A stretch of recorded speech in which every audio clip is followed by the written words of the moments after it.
Okay, so we now move straight on to our first panel of the event.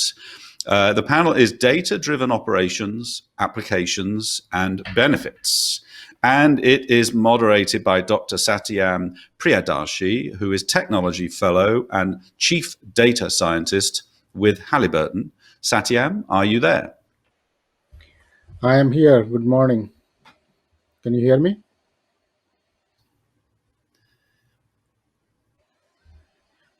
David, can you connect me?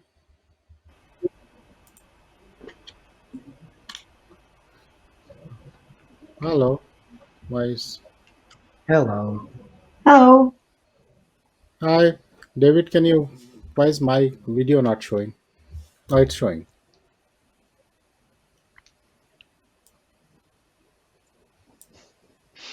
All right.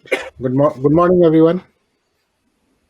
Can you hear me? Good evening, wherever you're joining us from. That's right. It's very early morning for me. Um, I think we are all from different parts. So let's. Shall we wait for our friend? Give it a minute. Maybe. Okay. Excellent. So I think we just heard John Krebers give a wonderful keynote, and I like the last comment, the closing comment between the moderator and John, saying that for the energy transition and for the industry, data is the only thing that we should concentrate on. So it's very interesting, and I think John also made a comment that Shell started their journey about 3 to 4 years ago in terms of digital. So, for me, that's been a great comment, because almost 6 years ago, I talked about data in the industry, and I still remember the faces and the names of people who said you are in the wrong industry to talk about data. And I wrote an article called Data Democratization in 2015, and it took almost 6 months to get it published, because no magazine would actually want to write that. So it was interesting comment, and I think it's great that digital is taking place. And I think, as in the earlier discussion we were talking about energy transition, I think the industry, not only just our industry, but all industries are going through a concept called a compounded disruption, right? One of them is data and digital, but another for our industry is the whole energy transition. But there are two other that we rarely talk. One is called the emerging technology evolution, not just the digital technology, but the other technologies that are being associated with it. Then the pace of their evolution is so much faster than we can adopt. Like, if you look at an example in our industry, I always challenge anyone to tell me that how are we leveraging the search technology. If we go to Google's or Amazon's of the world, we are so happy that you can type anything and you find what you were thinking even. But if we come to our industry, or energy industry in particular, or in wider sense, if you go to the search engine on our corporate platforms, or any other place, what do you find? You don't find any operational data, you don't find our repair reports, you find what is on the website, coded, hard coded. And so hence John's comment that we're talking about data, we are still way ahead, way behind in terms of really leveraging the data, which is even sitting in our data warehouses for a long time. So, but at the same time, I think the last 3 years or 4 years have been a great progress in the industry, and all of us have come together, and we are having these conferences, at least on the topic digitalization, digital transformation, whatever the best name you want to pick up. But they have of course, a relationship with it. But what we know that now that all of us are involved in it, we can impact the value creation across the oil well life cycle and across the energy transition landscape, which is going to be complex. It's not going to be easy. Yes, we are talking about CCSU, hydrogen, solar. I do have a PhD in quantum mechanics of designing solar cells, and we still only have 25% efficiency of solar cells. whereas the nature created solar cells have 100% efficiency. So we have a long way to go. So I think we are in a great times in the industry, and how we leverage the data effectively is very will be critical for us. So with that, I think this panel is all about data and how we create value. So let's talk about that. What I suggest is that just four of us, so for five of us. So what I would say is, if you can go in the alphabetical order and introduce ourselves as which company we are in, and what is the responsibility, or how you are related to the digital transformation within your business and data driven innovation. That'll be nice, and then we can go in different question sets that we can talk about. So with that, I think I will go for the Alexander, I guess. Well, good morning or good evening, wherever you are joining us from.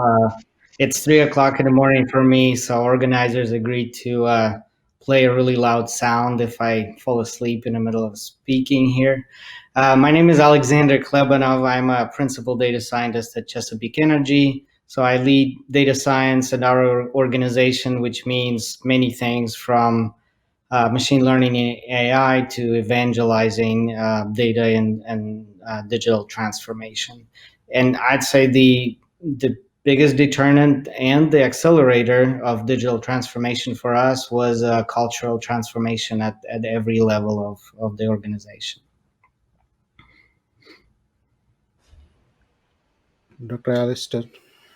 Yeah, good morning, good afternoon, and good evening to everyone, to the delegates. And it's great to be here. I mean, it's a real privilege actually to talk about what is an industry that is clearly in a state of transition, a state of flux, a state of what is our purpose, what is our being, what is our next.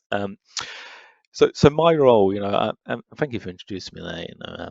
So my role is I work in BP, one of the majors, in terms of how do we understand the power of data, and how do we understand that as it frames us, helps us in positioning for the future through a transformation. And I think one of the big challenges we face as an industry in terms of data is, how do we actually use it? How do we use data to create a force of good through creating a holistic system that actually is reflective of the complexities we work with? We're starting to touch on culture, and I think you have to recognize people are not necessarily resistors to change, but look to normality, and hence stepping into what is perceived by some as a brave new world of data, and being controlled by data is perceived as a threat. So how do you create something that is truly customer facing, and creating value is the opportunity for me. Mr. David.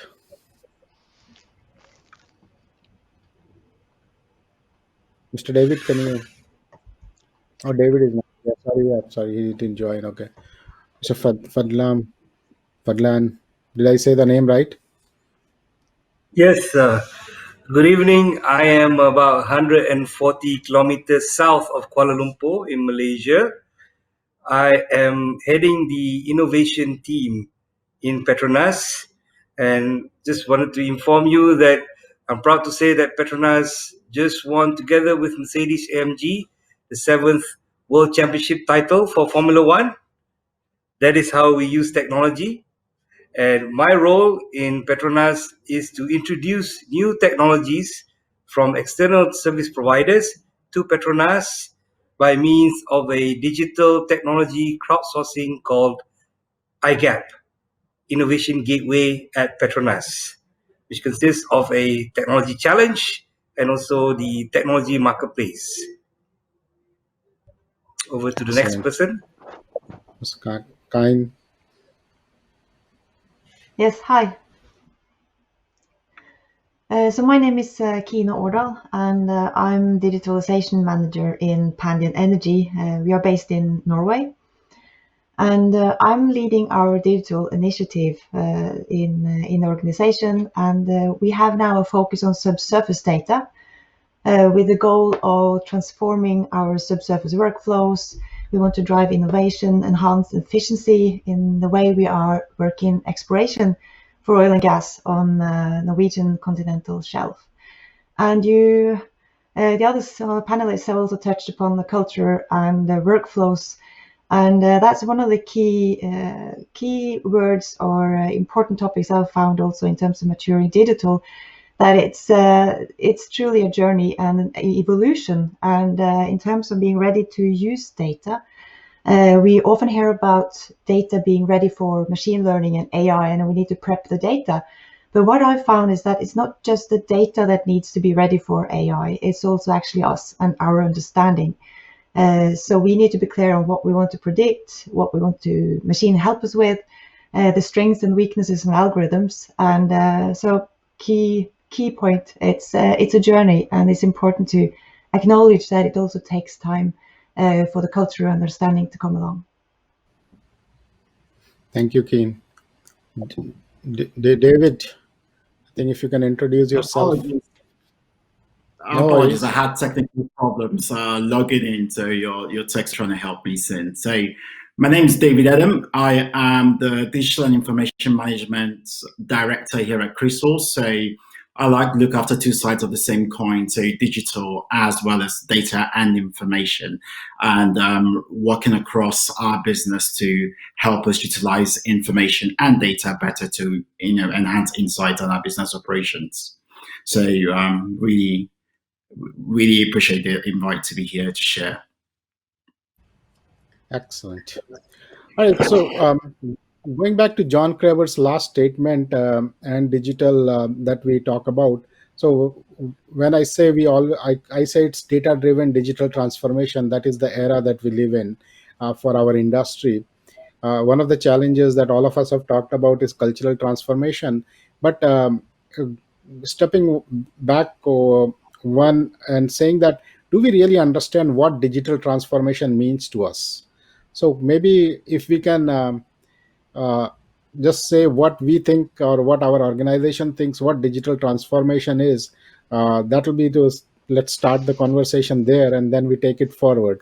So we can start again with Alexander and go in that order. So digital transformation for me means really a shift from viewing data as an undesirable byproduct of operations to a holistic enterprise data-centric strategy, and viewing effective operations as a direct result of utilizing data products and data assets. And so I like a few of my colleagues touched on delivering value from those, really building vertical products with immediate impact on top and the bottom line, and delivering those to market quickly.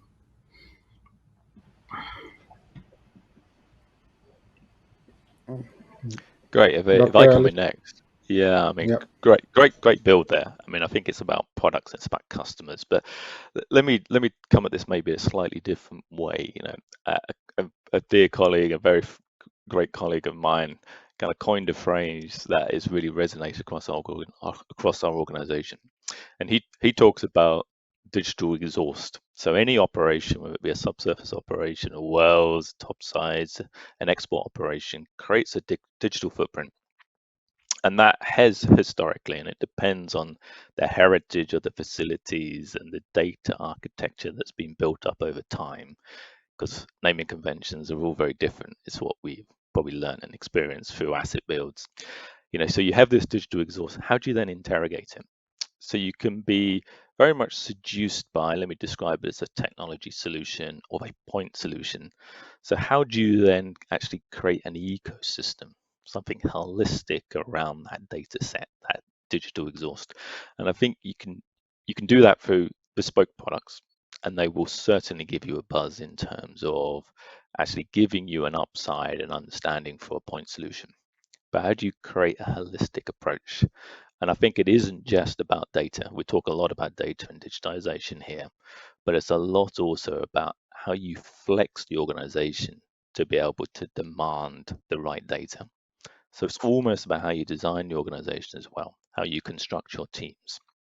And it's also about how you build the workflows to actually steward that data.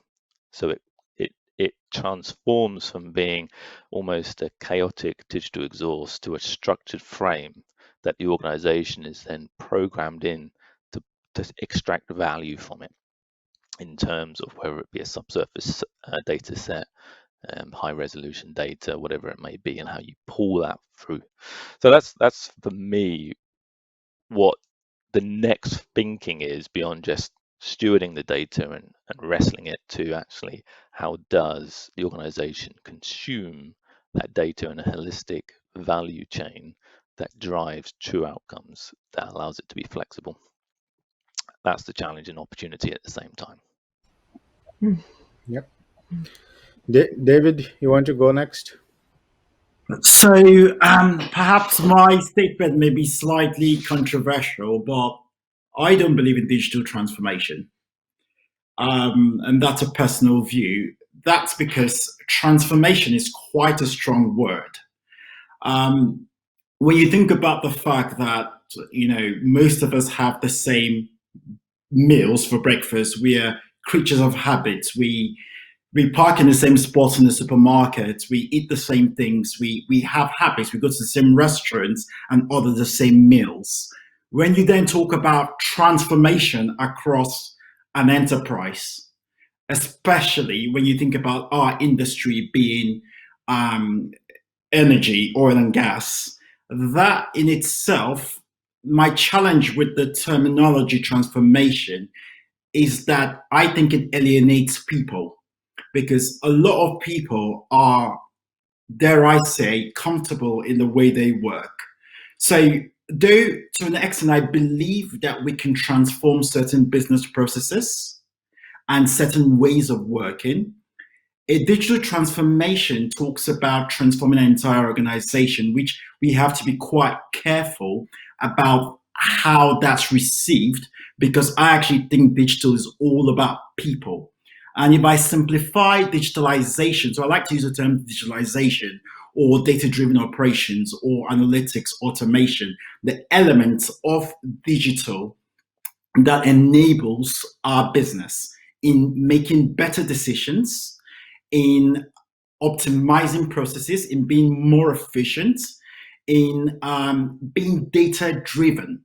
So for me, digital transformation or digitalization is the opportunity that we have to operate better using data intelligently, be it to reduce downtime of our operating assets, to enable decision making, to improve efficiencies in our workflows and automate some of our manual processes. The multiple opportunities, the price is large, but dare I say, I don't tend to use the term digital transformation. I tend to talk about the opportunity based on digitalization of our operations. That's my perspective. All right. Next, Mr. Hello, can you hear me? Fadhlan. Fadhlan, Yeah, I can hear you. Fadhlan? Okay, please go ahead. Fadhlan. Yeah, for PETRONAS, in terms of innovation, digitalization only means that we get to deploy technology at our own fingertips. It's making things easy for us to have access to multiple types of technology through the innovation gateway at PETRONAS. These digital solutions that we've been deploying since 2017 makes all PETRONAS staff have access at our own fingertips to go through all the databases of technology that is readily available, being evaluated by our group technical authority and have it approved, and can be used across our assets. Overall, this is the best way in our terms to get new technology fast to create more value. When I mention more value through technology, I mean by cost savings, cash generation, and also cost avoidance. I agree with David. This will help us to operate better and make decisions faster.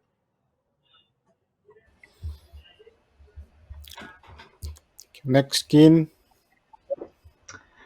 Yes, lots of good definitions has been said already, but I guess to add to that or support as well, from our point of view, it's we see digitalization working in that direction that IT, technology, data transforms from being a support function for organization to being a part of the DNA. Because then we see that we can use data and technology part of our core business, and we can use it in new ways of value creation. And we distinguish between short-term and long-term objectives, emphasizes on efficiency gains in the short terms and more innovation in the longer terms. And we actively then work in the intersection between the business, technology, people, because we see that it's important to have that alignment on the use cases adding value, at the same time understanding the technical complexity, the domain complexity, and also, of course, the feasibility of the solution. So we see that digitalization is not at all just about technology, but and standardization of data, or not even just copying traditional workflow. We really want to also challenge the opportunity to work with data in a completely different way, and upgrading, adjusting our knowledge and adapting these new workflows, and through that create new value and maximizing the value from the data as well. And that is, so we have really good experience from working use cases based on the business value add, and also working that with multidisciplinary teams. So really combining the technology side, developers, with our domain expertise and the data expertise, and creating rooms for learning, asking questions, challenging each other, to really acknowledging that we want to move to that next space. And that's also when we have the best solutions from our work as well.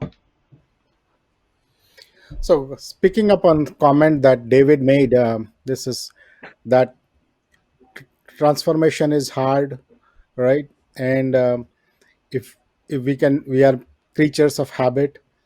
Now, if you look at our industry, digital oil fields was a term that was coined almost 20 plus years ago. And the integrated reservoir management, I think the paper, if I remember correctly, in Chevron, they wrote it about 30 years ago, and they put a blueprint of how an integrated oil well life cycle looks like. And if you look at it even today, we don't really have a fully integrated reservoir management in any place. We have programs on it, but not connected because the data is not connected.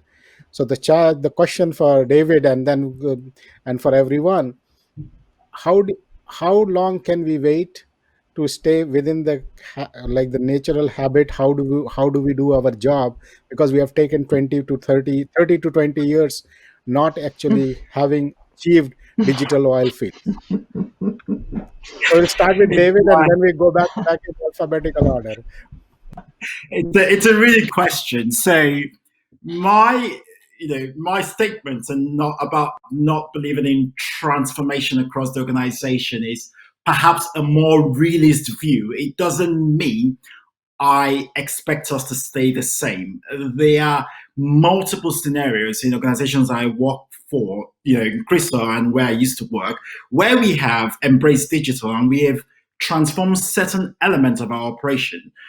So I'm not talking about the lack of innovation. I'm not saying that we shouldn't change. I very much believe in digitalization, in embracing technology, in embracing data, new ways of thinking, new business models. However, we are working in an organization, in an industry that takes time to change. And it is coming alongside them. It is working on the value cases.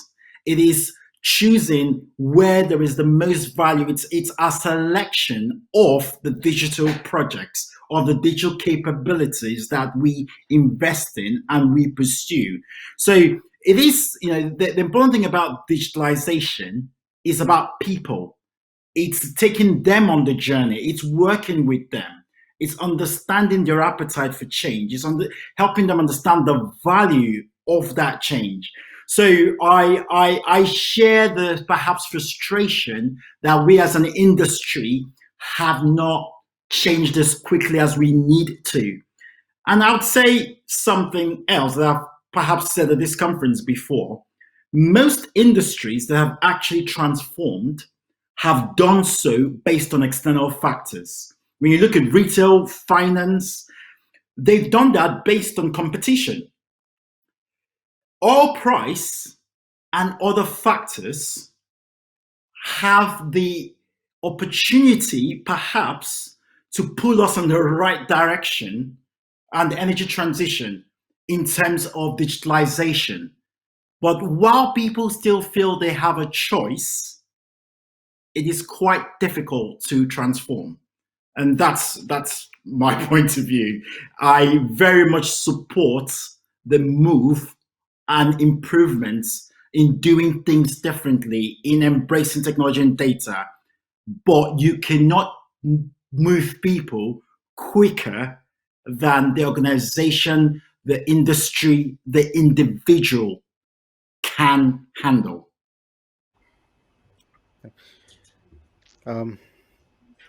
Alexander, how long can we wait for transformation to take place? Yeah, so I like David's point. Thank you for bringing it up. There's quite a few good points that my colleagues brought up. Transformation has this kind of disruptive, abrasive tone to it. And obviously, we evolve a lot better when we were given a choice. And David said most industries transform based on external factors. I will also add that most companies that successfully transform has done so based on internal forces. So successful transformation is always a very organic process that involves collaboration, choice, and really understanding what it is and why we're changing. So from a data science perspective, I would say, business-driven data science results in data-driven business, meaning that understanding the business cases, and then applying it successfully and very purposefully really results in effective change, because it's an evolution. It's in a manner of help and support rather than forceful disruption. Go to the next speaker. Yeah, if I come in on this one, this is a great segue for me. This is a great piece around, is it a digital transformation? I don't think it is.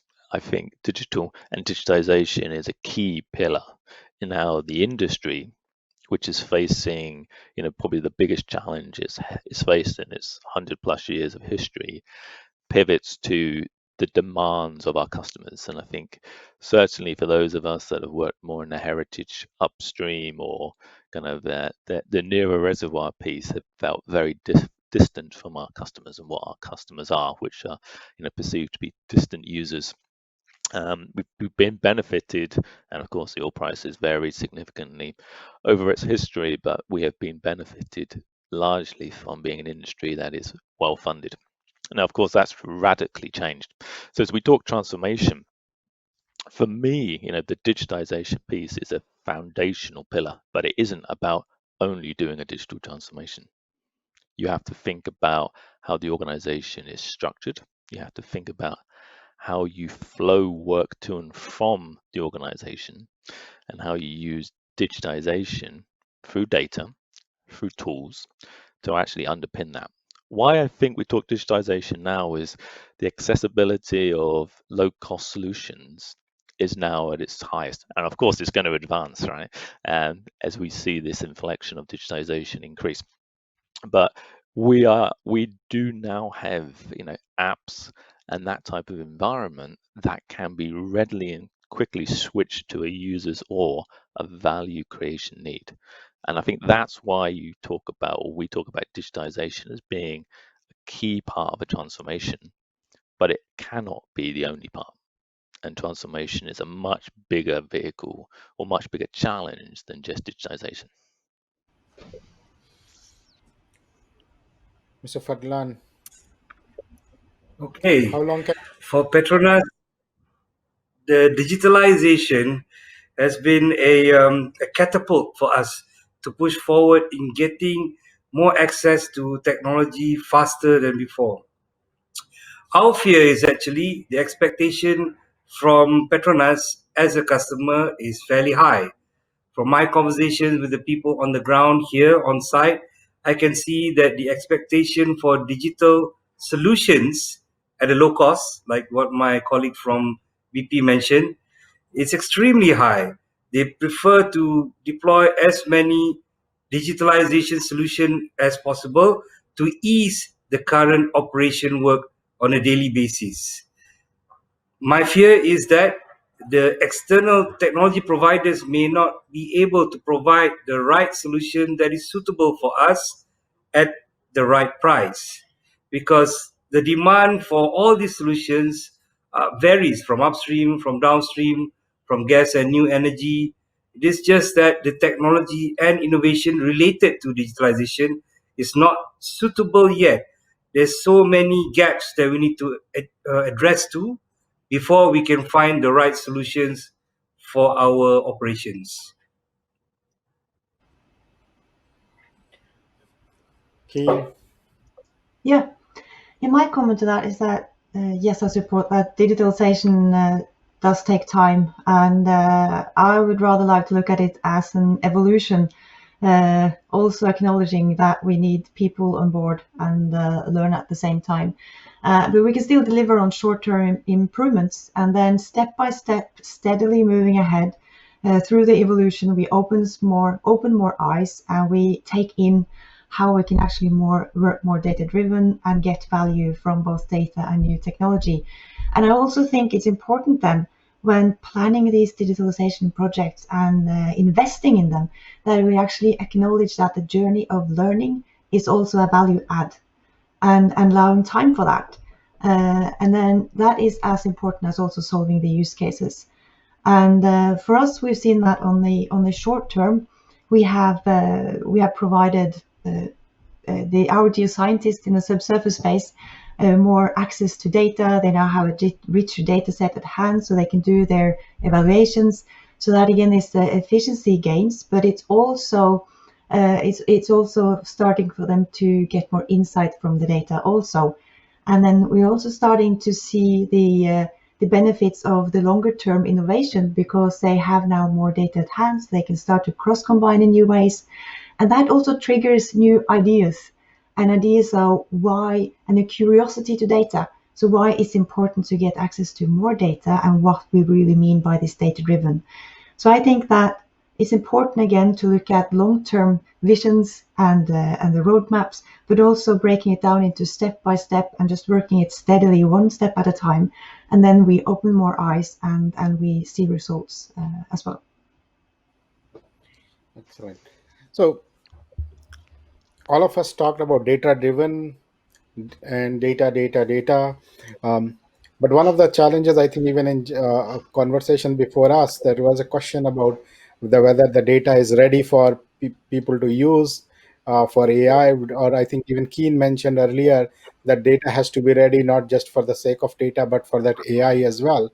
So the question is, in what does the readiness of the data is? Because depending on who you talk to, they will say whether, oh, my data is not of high quality, or of high quality, data is not complete. So as an industry, we have been collecting data for, let's say, 50 years. For now, let's use that 50 years rather than 100 years. But let's say 50 years. Why in 50 years, the question of data quality and data completeness still remains at the top of our discussion?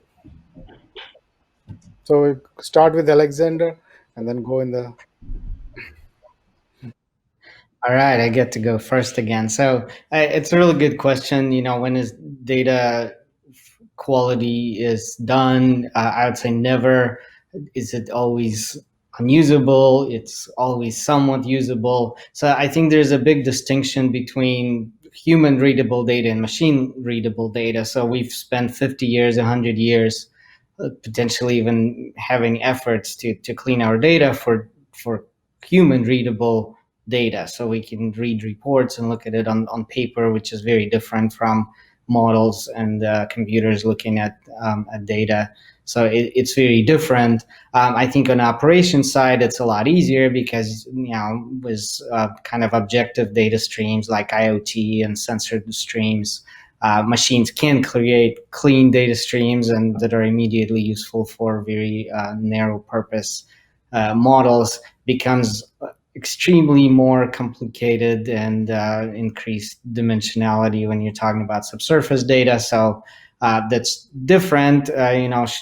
Shell folks talked about their open data universe. That's kind of a step towards that direction, standardizing and opening the data sources. But it's really, I think, driven from kind of a business case. We always had this kind of wholesale approach to data quality and data curation, clean everything, and then we'll be ready to deliver a product. Whereas really it's never ready fully, but if you address it from a business case, you can deliver a data-driven product kind of through that vertical and address just the slice that's needed. It's obviously a kind of a chicken and the egg problem by creating data, collocating data, creating this enriched contextual environment. Obviously, there's use cases can be created and new questions can be asked and more effectively answered. But I think the kind of in the short term, starting from a very business case driven approach and cleansing the slice of the required data based on this business case, rather than using a wholesale approach, is the best way. And if it's an operational data, just let machines create the data. IoT sensor streams, very objective, very clean, ready for machine consumption. Yeah, for myself, what came into my head is because it's really hard, right? That's why it's a problem still. And I think it's really hard for many reasons. But let me just sort of touch on a couple of points in my mind. First of all, we're an industry that's has been fascinated or driven by large capital frame and large capital projects. Where we're drilling the next well, where we're building the next platform, where we're building the next refinery. As the energy topography shifts significantly and rapidly, our new norm, our new focus is being pivoted to something that's much more about how do we create marginal outcomes in an environment that is becoming ever more competitive. That's the challenge. So I think the why is because it's been really hard, but the why now is because we have to respond.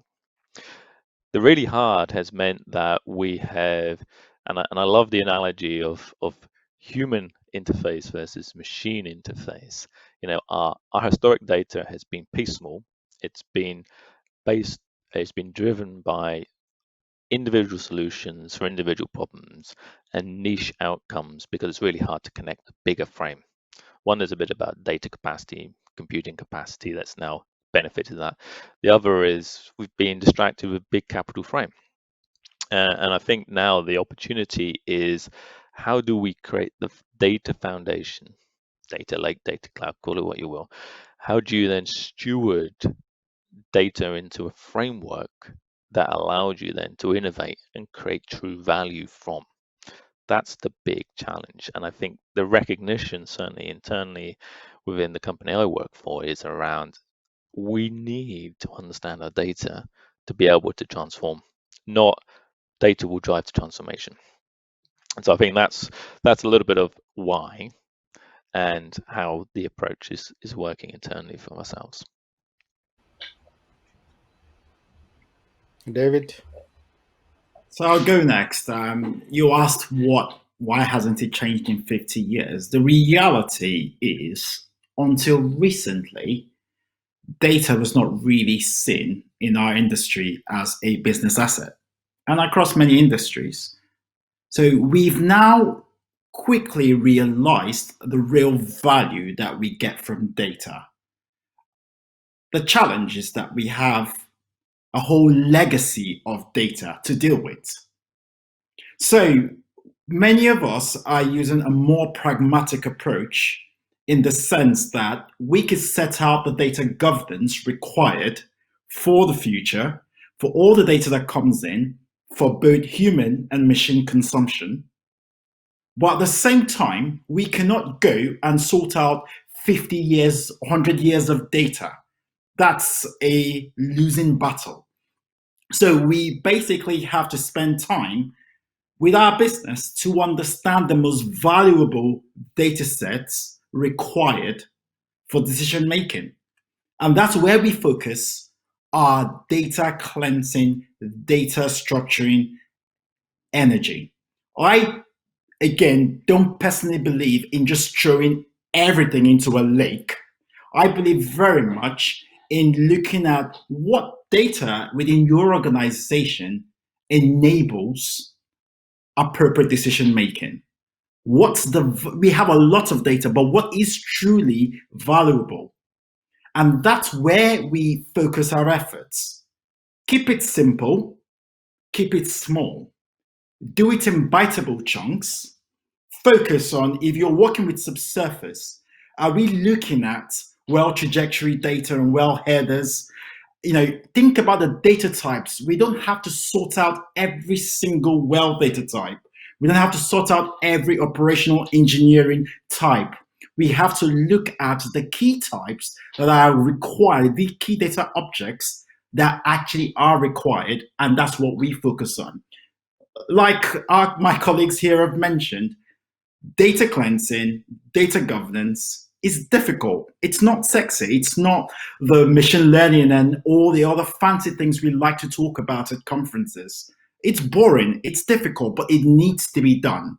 So really at the heart of data-driven operations of digitalization is a clear handle on data, but that's a prioritized handle on your data. So that's how, from our own perspective, we believe very much in data governance, but it's not governing all of your data, it's governing your most essential data. Thank you. Mr. Fadhlan. For PETRONAS, I agree with David that for PETRONAS, we're looking at data as the future step. So no longer the requirement to clean up data for the past 50 years. We're looking into changing ourselves, our principles, towards how do we address the great reset to our industry. So crisis, as we can see, is a fertile ground for innovation and change. I believe that we have changed towards digitalization. We also adhere to the data governance and data cleansing for the past 3 years. We've also gone into selective data they want to focus on to bring us to the next level. However, like I agree with David, it's been very challenging and very tedious journey.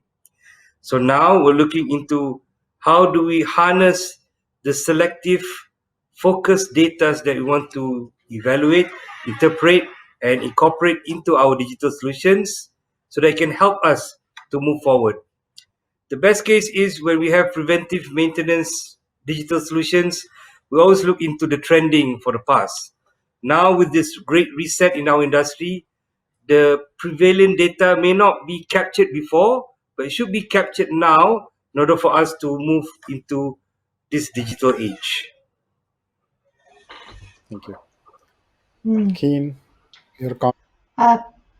Just would like to add that yes, we have captured so much data over the years of operations in this industry, and again we have the focus on subsurface, and we support what David also said, that we really need to be selective, and ensure that we choose the right data, the valuable data.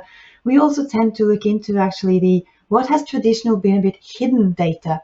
Perhaps data that that is only used in a traditional workflow by a few specialists, but can still be vital in the subsurface understanding for the holistic understanding of geological setting, for example. So those are a few of those data sets that we are trying to really target and make available for our geoscientists. So not just a few have access, but now everyone. And to be able to get to that step as well, we need to ensure that to do really work with the data in combination with the right competence, because you may need different competence and understanding of the data types, such as reservoir parameters, fluid, seismic, mud gas data. They require different competencies to be able to ensure that we extract the right information, sufficient level of quality, potential errors, inconsistencies. So the way we are working with that in Pandion is that we either sit with that domain expertise inside the organization, or we collaborate with other partners as well to ensure that we have the right look and the competence on the data and being able to extract as much value as possible. And we are really curious about those traditionally hidden data sets that we have already collected. It's already there, but we want to ensure that we get even more value out of it. Yeah, on that hidden data sets, I think I used to use the term dark data in the industry, and I think it still remains valid that significant amount of data is not being exploited. And I think if you were to believe the McKinsey report, which came out a couple of years, or 2014-15, they said oil and gas industry uses 1% of data, and they were actually talking in terms of IoT sensor data, but not in general. And I said that I think for our industry, it is actually more important the time to value from the data. Because, for example, exploration, the data, we don't have to, once we have actually found the oil, we don't have to really go spend and play with the data again for some time.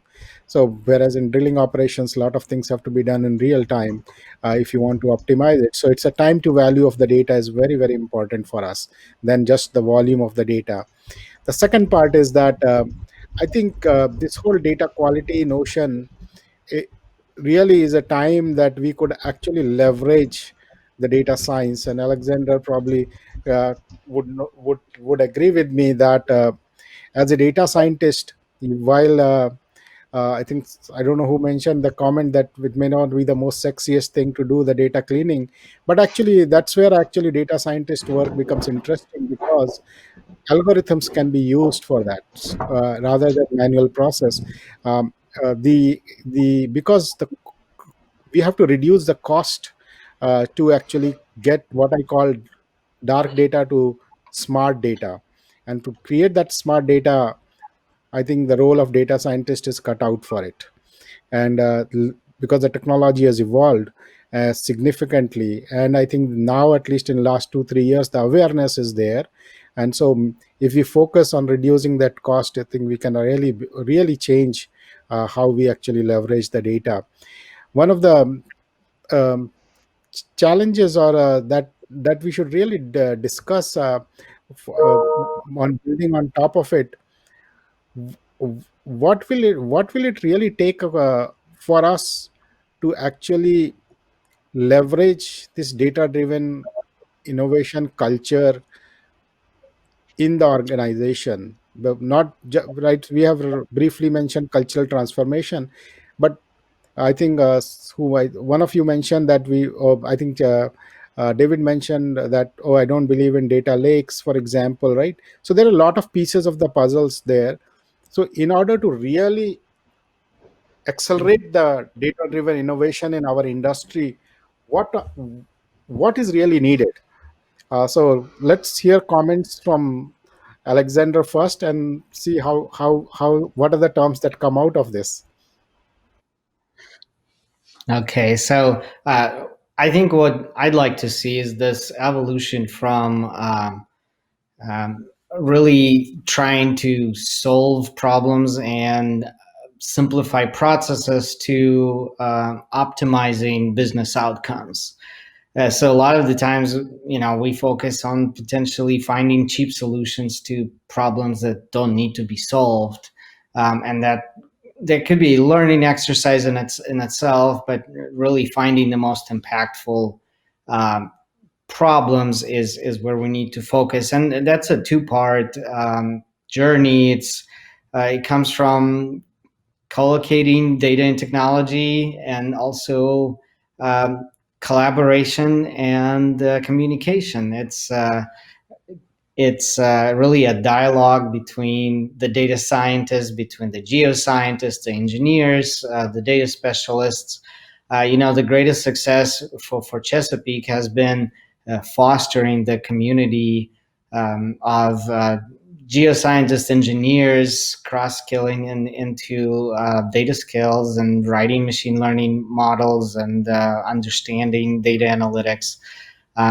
And really embracing that together as a community. My job is really to work myself out of my job. So data science, I see it more of a skill rather than a job, and eventually it'll go away. Hopefully not very soon, not before I retire, but at some point it will. So really, I know Kine talked about collaboration and communication and cross-functional team, and that's really, I think, the key is together we can find answers. We can't all know all and have all the skills, but together as a community and as a team, we can really be very, very effective. So really, this evolution to optimizing business impact rather than focusing on the process, and that includes all of us kind of understanding the domain and the space and the business and what is the business impact and what is the maximum impact on the top and the bottom line that we can make. Yeah, for me, I think it's around, I think we have to capitalize on the existential threat there is to the industry as a whole at the moment, and not perceive that as, oh my lord, but really perceive it as an opportunity to create a great outcome for the energy industry as a whole. I think we need to understand that transformation isn't just digital. It's about how the organization, the industry as a whole, evolves to the new future. The world's going to need energy, right? Irrespective of what form that is. And we well know that oil and gas will feature for a period of time. I won't share my personal view on how long, but certainly for a period of time. I think, and then if we talk data, what is data? And we have to evolve from data for data's sake, because that's not beneficial, to strong foundations of data that are standardized within a common framework, but that isn't perceived as the totality. You then evolve a value-driven approach that pulls that data, innovates with that data, creates the machine learning outcomes, creates the insights that then deburdens the human from crunching data, the hard knocks of forcing the data into shape, to truly be able to innovate, truly be able to work on the biggest problem that an organization, the industry has, whatever that may be, depending on the industry requirements. I think that for me is what I would kind of just leave the delegates with in terms of opportunities that face us collectively and how we need to pivot towards powerful data that we can innovate around and not be slaves to. Thanks, David. Any comments on that? For me, it's all about value. If you come back to data, my said of data, so we need to focus on insights. We need to focus on culture, on people, because the reality is whatever the outcomes, what we do with data is enable decision making. So the reality is, though there is a lot of work to do on the technology side, on the data side, on the platforming side, and you mentioned, I don't believe in data lakes. I very much believe in data lakes as far as it is fit for purpose, just throwing everything in there. So rather than being our digital strategies, just focusing on the next big thing, on the cool technology, on data governance and all of that, our digital strategy should focus on clear business outcomes. And then the way to get to those business outcomes is through data science, is through technology, it's through organizational embracing and adoption and cultural change. Because we could do everything great on the digital side, but if your organization is not on the journey with you, If it is not their strategy, we've got an issue. So I believe very much in breaking down the silos. Kine mentioned that earlier, in the sense that a lot of data in our industry sits within a function. But in reality, no function is an island. Subsurface works closely with wells and with supply chain and drilling. Operations, when we look at operations, we have maintenance, reliability, asset integrity, health, safety, quality, working quite closely together. However, we find a lot of the time that the data sits in silos. So if that outcome is about cross-disciplinary, cross-asset collaboration that speeds up decision making and makes us more efficient, then the driver and the methodology to get there is to do the best we can to liberate the data from the different silos and provide that collaborative insight into data as an asset. Excellent. Kine, your comments? I think it touched upon the way we approach this as well. Just an example, because then we started with looking at what is the kind of taking a step back. So what is the goal for the company? What is the goal for our organization, our team? How do we create and measure value? And then how can data and technology help us making a step change in that direction? And from that, we looked at our exploration and geoscience evaluations, and we quickly touched upon them. It's down to geology and our holistic understanding of the geology.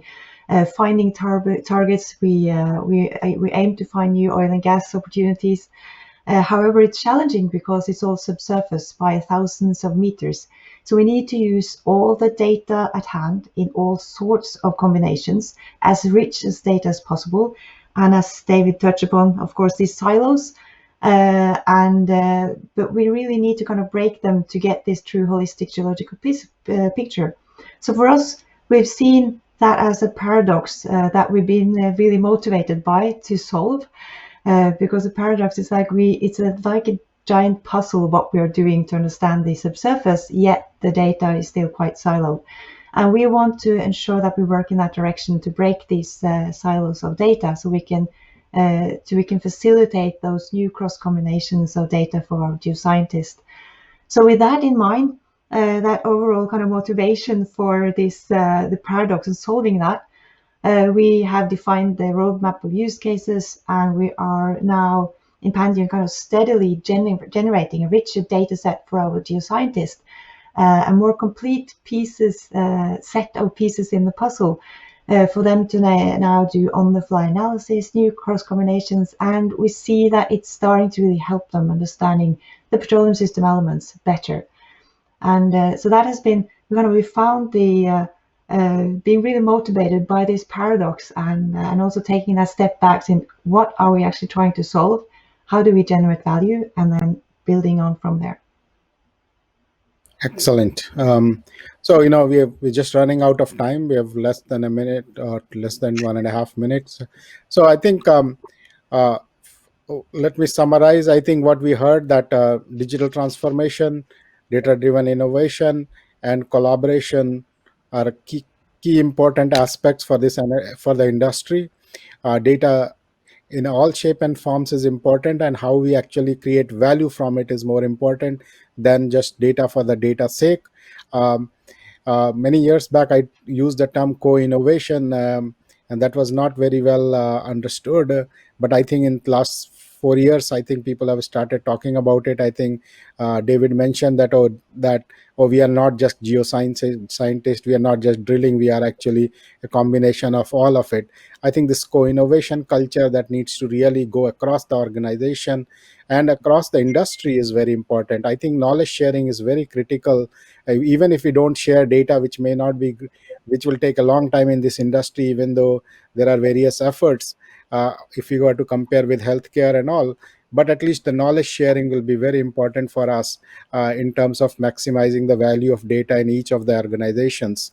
And I think that's the future, so that we remain viable and a great player in energy transition landscape, because that's going to be pretty complex. We are all very early stage of it, and more and more innovation is needed, not just technology innovation, but actually value creation innovation is needed for the industry.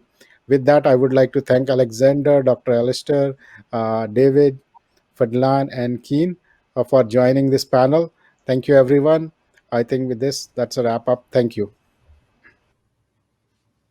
Okay, Satyam, thank you so much for moderating a fascinating panel, and you kind of used all the time and did incredibly well. I know you could have kept going. We did actually have quite interesting discussion happening in the chat box as well around contextualized data. It's not an easy thing to say, but and perhaps that's something that future panels will pick up, the importance of contextualized data, not just data itself.